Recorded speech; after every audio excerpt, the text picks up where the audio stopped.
Hi friends, നമ്മുടെ പുതിയ ചാനലിലേക്ക് എല്ലാവർക്കും സ്വാഗതം. അപ്പോൾ ഞാൻ ഇന്നൊരു നമുക്ക് ചപ്പാത്തിക്കൊക്കെ സൈഡ് ഡിഷായിട്ട് കൂട്ടാൻ പറ്റുന്ന ഒരു തക്കാളിക്കറിയുടെ റെസിപ്പി ആയിട്ടാണ് വന്നിരിക്കുന്നത്.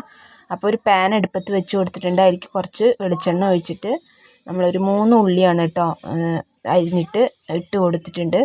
അപ്പോൾ അതും കൂടി ഇട്ട് കൊടുത്തിട്ട് നന്നായിട്ടൊന്ന് ഇളക്കി കൊടുക്കാം. ഉള്ളി ജസ്റ്റ് ഒന്ന് ഇങ്ങോട്ട് വാടി വരും കേട്ടോ വേണ്ടുള്ളൂ. നമുക്ക് അരച്ചെടുക്കാനുള്ളതാണ്. അപ്പോൾ അതാ നന്നായിട്ടൊന്ന് ഇളക്കി കൊടുത്തിട്ടുണ്ട്. ഇനി നമ്മൾ അതിൽ 3 തക്കാളിയാണ് ഇട്ട് കൊടുത്തിരിക്കുന്നത്. അതും കൂടി ഇട്ട് കൊടുത്തിട്ട് നന്നായിട്ടൊന്ന് ഇളക്കുക. നല്ലോണം വാടി വരണം തക്കാളി ഉള്ളിയൊക്കെ. ഇതപ്പോൾ നമ്മുടെ തക്കാളി ഉള്ളിയൊക്കെ ഏകദേശം നല്ലോണം പോലെ ഒന്ന് വാടി വന്നിട്ടുണ്ട്. അപ്പോൾ അത് ഞാനൊന്ന് അരച്ചെടുത്തിട്ടുണ്ട് കേട്ടോ. ഇനി നമുക്കൊരു ആ പാൻ തന്നെ ഞാൻ അടുപ്പത്ത് വെച്ച് കൊടുത്തിട്ടുണ്ട്.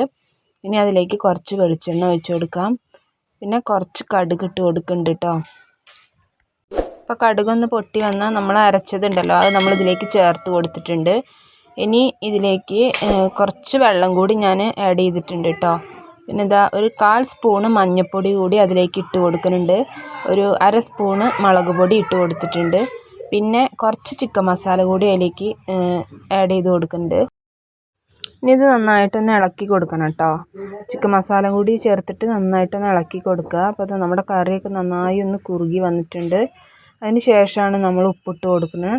അപ്പോൾ ഇതാ കുറച്ച് ഉപ്പും കൂടി നമുക്കതിലേക്ക് ചേർത്ത് കൊടുക്കണം കേട്ടോ.